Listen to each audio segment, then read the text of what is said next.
Hi guys! Tara samahan niyo akong tikman itong legendary at talaga nga naman kinukonsider na best fried bananas in the world dahil bukod sa masarap na siya, na-vlog pa siya ng international food vlogger na si Mark Wiens. Ito yung Mang Toots Food House, The House of Bananarama na na-feature na ng maraming beses sa TV at na-vlog pa na sikat na international food vlogger na si Mark Wiens. Ito yung price list nila at contact number kung interesado kayong matry. Actually guys, may mga lutong ulam din sila dito, hindi lang sila basta nabebenta ng mga turon. Kaya anytime pwede kayong kumain dito dahil hindi lang pang dessert ang meron sila. At ito na nga yung iconic turon nila na sumikat dahil sa may kasamang alak or rum yung flavorings nila. Imagine guys, simula umaga pa lang hanggang magsarado na sila non-stop yung paggawa nila ng turon. Dahil sa sobrang benta at maya maraming bumibili talaga. Ang ano namin, pinakababa ako na naluluto is 10,000 pieces. Wow. Oh. A day. O diba ang wild guys, para sa isang araw, 10,000 pieces ng turon. Sinong makakapagsabi na hindi masarap to? At ayan, kumukulo na yung special sauce nila, then nilalagay na yung mga turon.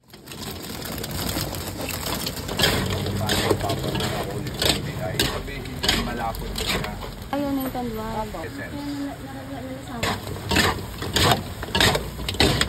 Concoction ng rum, pineapple juice, and sugar, banana essence. Pag may nakikita kayo, iyan ay langka. Maski nung bartender ako, ito ang ginagamit ko sa ramen coke, paborito kong drinks. Kaya niyo po naisipan lagyan ng rum. Yes, kasi ang tando ay pang tropical concoction yan.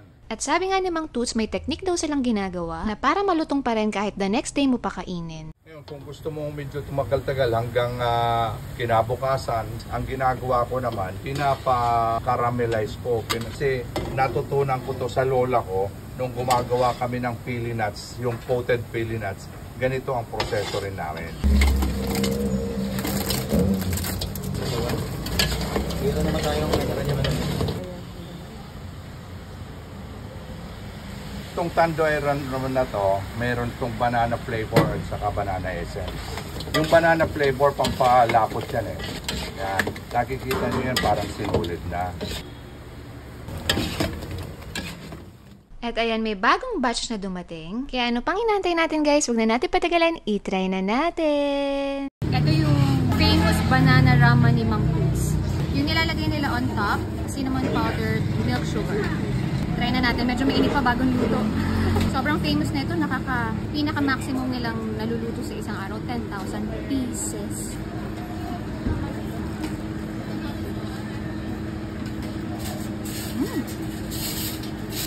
Oh, wow.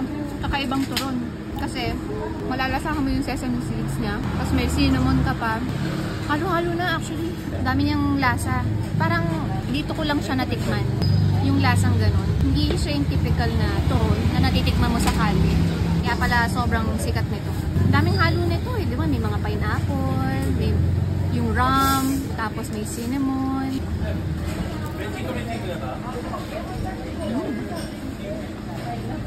Safe naman to sa akin kahit pregnant ako kasi yung rum naman na ginagamit nila pag niluluto, nag-evaporate naman yung pinaka-alcohol niya. So, yung flavor na lang yung naiiwan. Dalawa agad ah. Oh, crunchy.